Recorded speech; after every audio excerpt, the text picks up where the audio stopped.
Hi everyone, Ellen Sweeney from Tips for iOS. Last week, Apple launched its biggest update ever, iOS 10. In this week's video, I'd like to go over the new Control Center and unlock screen, so let's jump in. You've probably noticed that you need to press the home button to unlock your device, even when you put in your password or use your fingerprint. Gone is the slide to unlock.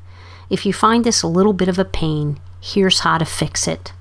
Go to Settings, tap on General, tap on Accessibility, scroll until you find the Home button, tap on the Home button, and here you'll have a setting for rest finger to open.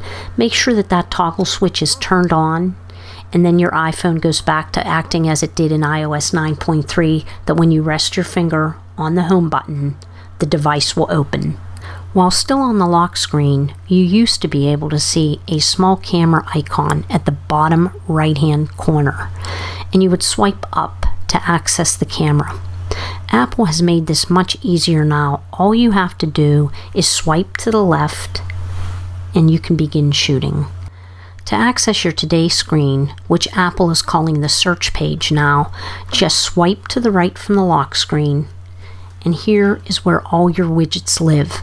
The only major change is that you can access Spotlight, which is Apple's search bar, at the very top of the page.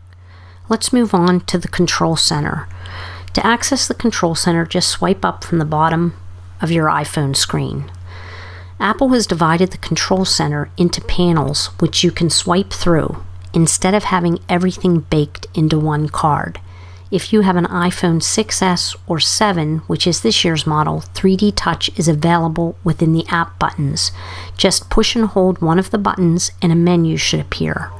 I don't have the new iPhone yet, but if you do, give it a try. You also have a designated card to access media. So if you just swipe to the left, you'll see that whatever you've played most recently will be listed there.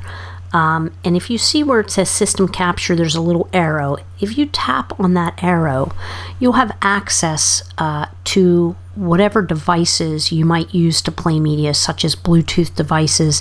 And so you'll be able to choose your output destination, such as Apple TV, a Bluetooth speaker, any one of those systems.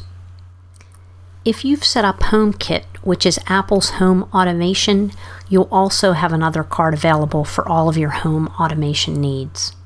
And finally, you can disable the Control Center while using apps so you don't accidentally access it while in the midst of doing something else. Just go to Settings, Control Center, and then you can toggle those switches on or off. If you want to have access on your lock screen, toggle that switch on. And if you want to have access within your apps, toggle it on. But you might be better off leaving that switch toggled off. So that's just a couple of the new features available in this Apple update. Next week, I'll be covering the Messages app and what's new there. Thanks for watching. I'm Ellen Sweeney. I'll see you next week on Tips for iOS.